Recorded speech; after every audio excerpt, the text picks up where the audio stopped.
1.6 सुनो, कहता है कि the length of a rectangular playground is twice its width. कहता है कि एक मैदान है, एक डोगा टाइप चीज है जिसकी कहता है कि उसकी लेंथ जो उसकी लेंथ है वो उसकी विड्थ से ट्वाइस है। उसकी जो विड्थ है उससे उसकी लेंथ कितनी है? दुगनी है। ठीक है, तो हमें पहले पता चलेगा कि भाई उसकी विड्थ कितनी है, फिर जाकर हम लेंथ को मुय्यन कर सकेंगे ना। तो हम पहले सपोज करते हैं the length of a rectangular playground is twice its width. कहता है कि रेक्टेंगुलर लेंथ की प्लेग्राउंड की, रेक्टेंगुलर आपको पता है रेक्टेंगुलर किसको बोलते हैं? रेक्टेंगुलर ऐसी फिगर होती है जिसकी दो साइडें आपस में बराबर हो।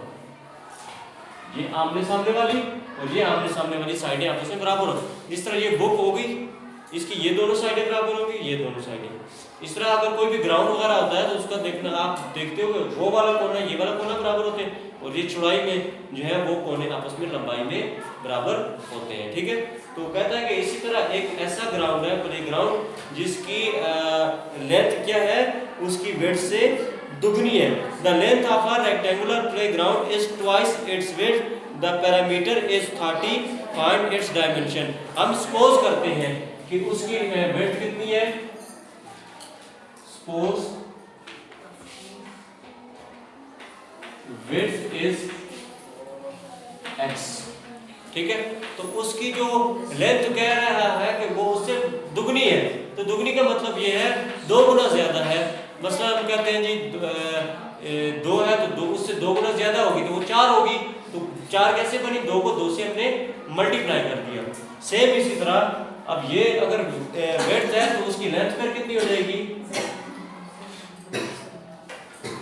लेंथ इज अब ये x है ना तो दुगनी कितनी हो जाएगी? 2x। समझिए ये बात कि कह रहा है कि सपोज करें कि उसकी जो विड्थ है वो x है तो लाजिम बात है उसकी जो लेंथ होगी वो उससे दुगनी है। तो दुगनी का मतलब है उसको 2 से क्या कर दे? ईमान इधर देखो, उसको 2 से क्या कर देंगे? मल्टीप्लाई कर देंगे। तो इसका मतलब होगा ये बन जाएगी 2x। ठीक है, तो हमें पता है, कहता है कि उसका जो पेरीमीटर है, पेरीमीटर उसका कितना है? 30। पेरीमीटर उसका कितना है? 30। ठीक है, तो कहता है फाइंड इट्स डायमेंशन। उसकी डायमेंशन आप लोग क्या करें? फाइंड करें। तो हमें पता है कि पेरीमीटर का फार्मूला होता है, आप लोगों ने क्लास टेस्ट में पढ़ा होगा कि 2n2 length plus width, 2 multiply by length plus width. ठीक है, तो हमारे पास चूंकि पेरीमीटर इसके इक्वल होता है ना, पेरीमीटर का फार्मूला क्या होता है? लेंथ, पेरीमीटर का फार्मूला होता है 2 into लेंथ प्लस विड्थ। हमारे पास आ जाएगा पेरीमीटर कितना दिया हुआ है? 30 which is equal to 2 into length कितनी दी हुई है? 2x प्लस विड्थ कितनी दी हुई है? x। यहां से बन जाएगा 30 is equal to 2 into 2 और 1 कितने हो जाएंगे? 3x। 30 is equal to 2 3s are 6x। यहां से बन जाएगा 6x is equal to 30। अब हमने वैल्यू किसकी निकाली? x की ना, दोनों तरफ 6 पर क्या कर लेंगे? Divide. 6 1 is 6, 6 1 is 6। x is equal आ जाएगा 5 के इक्वल आ जाएगा। तो अब देखें कि अगर हमारे पास उसकी लेंथ कितनी है? 5 है ना, लेंथ कितनी हो जाएगी? 5। तो उसकी विड्थ ना, तो लेंथ कितनी आ जाएगी? 2 into x की वैल्यू कितनी आई थी? 5 which is equal to 10। ठीक है, इसका मतलब आ गया कि अगर उसकी विड्थ है x 5 तो उससे 2 गुना का मतलब मैंने आपको बताया था, उसके 2 से मल्टीप्लाई कर देते हैं।